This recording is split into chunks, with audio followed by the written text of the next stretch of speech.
دوستان گرامی، در شب و روزی که بارسلونا دچار باخت شد، ریال مادرید توانست پیروزی به دست آورد ضد ویلاریال یکی از دسته‌های خوب است در موسم نوبتی و آنها 3-1 ظفر یافتند و به صدر جدول باز برگشتند.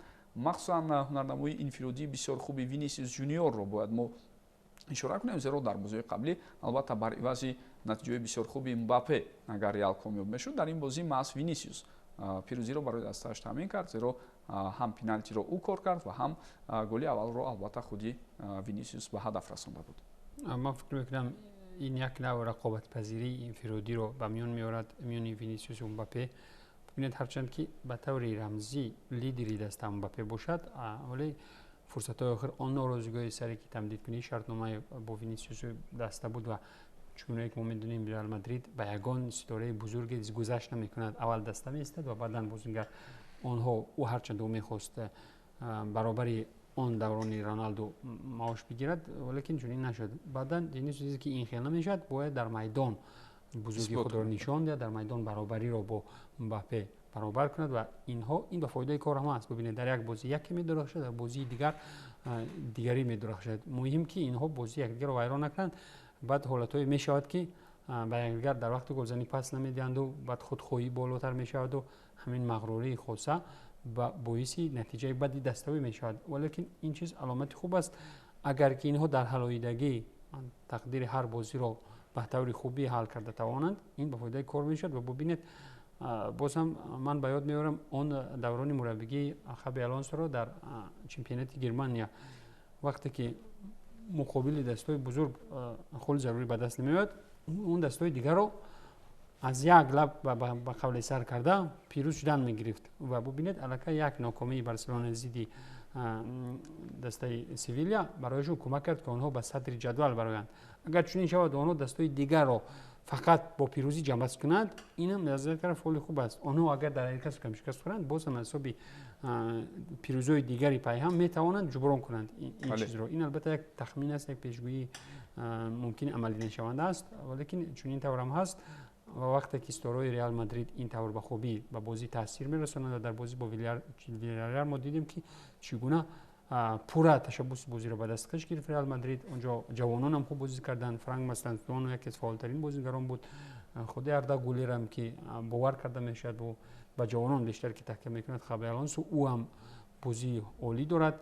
و ببینید باز هم ریال مجبور است که در نبودن دفاعگری سمت راست باز هم والورده رو، یعنی که در همین خط کنار دفاع ماند، ولیکن والورده هم در این بازی سرباری که کمتر بود از اودای کار خود خوب برآمد و این البته این پروژه باز هم مخلصان ریال را امیدوار میکند که آنها میتوانند در بازی بزرگتر هم یک نتیجه در کره به دست بیارند.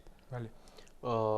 ریال مادرید بعد از باخت علاموار در مقابل اتلتیکو دیگر علاج نداشت. آنها حتما باید ویلاریال را شکست میدادند، چون که بسیار مشکلی ها بعد از بازی با اتلتیکو گفته میشد در بازی دست ریال مادرید، ناپسندی بعضی از بازیگران در تنهایی هنرنمایی کردن و بعضی تغییرات های خود خابی آلونسو، ولی این بازی در حال فراموش شد و در مقابل ویلاریال آنها با یک انگیزه خیلی هم بلند به میدان آمدند. من فکر میکنم امسال در لیگ چمپیونی با همه مشکلاتی که خود ریال دارد، بارسلونا دارد، رقابت‌پذیری زیادتر میشود نظر به موسم‌های گذشته. ببینید از حریفان بعضی آن وقت مغلوب میشوند، هم ریال و هم بارسلونا، ولی باز دوباره به خود میآیند. اگر حالا همین تلفات کادری به بارسلونا تاثیر نرساند، آنها باز در بازی آینده من فکر میکنم دوباره میتوانند حریفان را سرکوب کنند. این چیز در بازی اتلتیکو و ریال دیده شد و آنها ویلاریال را مغلوب کردند. اگر این طور شود، حالا جای عوض کنی ریال و بارسلونا در صدر اول جدول چمپیونات خیلی و خیلی زیادتر میشود. در مورد مهارت انفرادی بازیگران ریال مادرید البته بالاتر خود امباپه گفت، اینجا چیز دیگر هم لازم نیست. یکی از چیزهایی که ریال از اون برد کرده میتواند این худи рақобатпазири Винисиус Мбаппе ҳастанд. онҳо мехоҳанд ки зиёдтар гол зананд, онҳо мехоҳанд ки зиёдтар лидер бошанд дар даста. ин ба нафи Реал аст, ҳеҷ гоҳ бар зарари Реал шуда наметавонад. албатта бигзор рақобатпазирӣ бошад, бигзор масалан Винисиус хоҳад ки 25 гол занад, Мбаппе мехоҳад 30 гол бизанад. ин ба манфиати даста Реал мешавад. лекин дар ҳамин бозӣ аз лиҳози системаи бозӣ бисёр ҳамдигарфаҳмӣ хуб доштанд. Мбаппе бубинед, Мбаппе ба ҷои Винисиус меравад, Винисиус зуд ҷои холигӣ мекобад ва ӯ пас медиҳад ва як сардаргумии муҳофизатгарони дастаи Вильяреал дар ҳамин ҷо дида мешавад ки ин то як андоза хуб аст. Бале. ва фақат як чиз ки дар ҳамин гирӯдорҳо Родриго қурбон шуд. Як кас бояд дар ин вақте ки ба як чизи бузургтар ҳадаф мемонӣ, як кас бояд ки ҳатман қурбон шавад ва Родриго ҳам ба фикрам бозингаре аст ки ай худи ҳозир дар ҳамин рӯз тайёранд ки 10-15 даста пештоз Аврупо ӯро дарав бигиранд ва аз ин корам Реал бурд мекунад дар зимистон, онҳо метавонанд як пули хубро ба даст оранд. Ташаккур ва танҳо дӯстони гиромӣ инҷо ин нуктаро қайд карданам лозим ки Атлетикое ки ҳафтаи гузашта 5 гол ба дарвозаи дастаи Реал Мадрид зад, дар баробари Селта ин ҳафта мусовӣ кард. ҳамин ҳоло барои мо натиҷаҳои боқимондаи даври назкурро пешниҳод мекунанд ва тавре мебинем Райо Валекано дар баробари Реал Соседад пирӯзӣ ба даст овардааст. Реал Соседад дар оғози мавсими нав бениҳоят дучори мушкилиҳои калон аст.